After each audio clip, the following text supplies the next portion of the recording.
hard to breathe, but that's alright. Hush.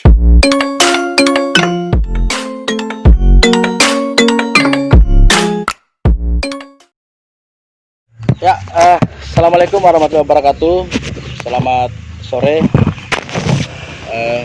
Perkenalkan, saya Maman Masta PPKL Kota Bau-Bau, dan di samping saya juga ini ada Pak Ansar dan Pak Sarif.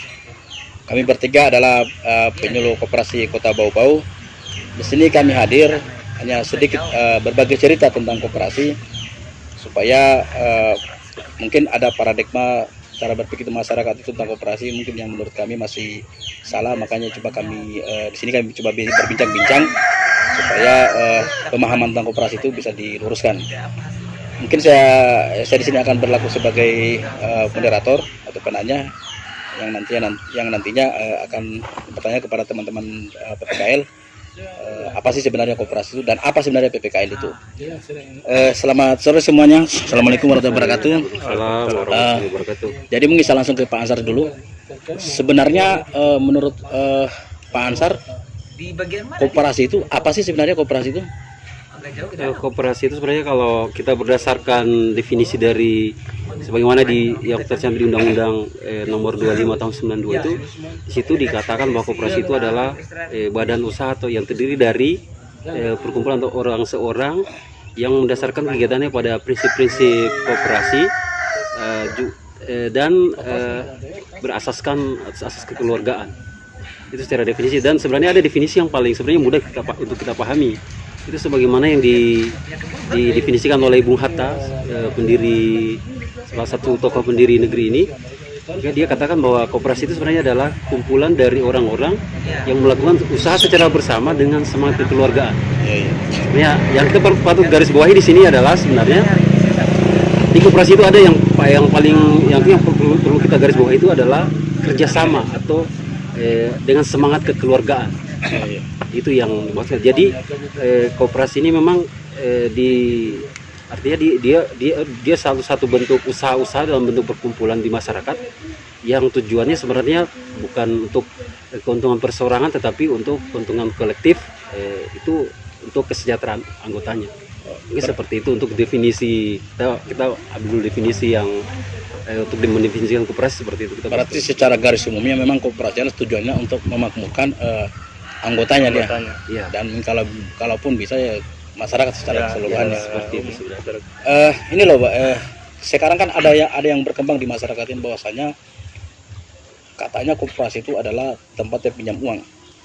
Kalau menurut Pak Ansar sendiri gimana itu dengan statementnya seperti itu?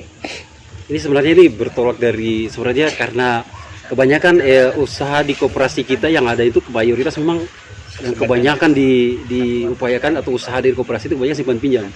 Sebenarnya tidak terbatas sampai di situ saja. Sebenarnya usaha koperasi bisa beragam, tergantung, dan sebenarnya lebih baik itu difokuskan pada memang usaha-usaha yang bisa berpotensi untuk dikembangkan di koperasi-koperasi yang ada di daerah-daerah.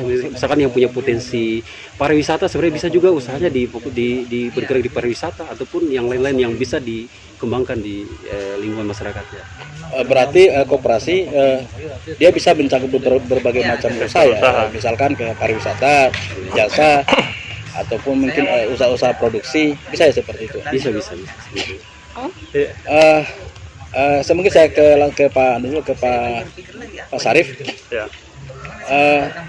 Sekarang saya dengar informasi bahwasanya koperasi itu sekarang katanya wajib loh memiliki nomor induk koperasi, sertifikat koperasi, karena supaya dia bisa terdaftar di Kementerian Koperasi. Ya. Bagaimana dengan itu Pak, kira-kira? Jadi awalnya dengan adanya Badan Hukum Koperasi maka terbitlah nomor induk koperasi sendiri. Nah, sedangkan untuk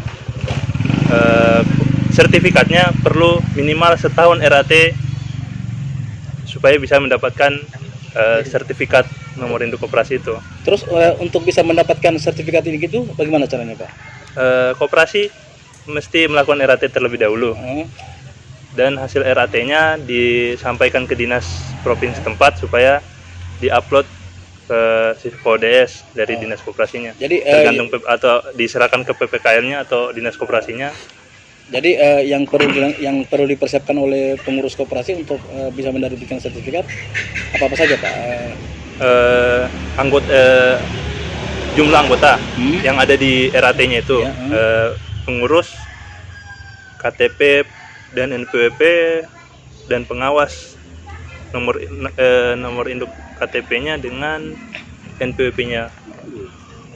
Saya mau tambahkan sebenarnya kalau sertifikat nomor induk koperasi sebenarnya sangat sangat bermanfaat buat koperasinya. Itu ditujukan sebenarnya itu salah satu bentuk dari pemerintah untuk pendataan dari pemerintah ya.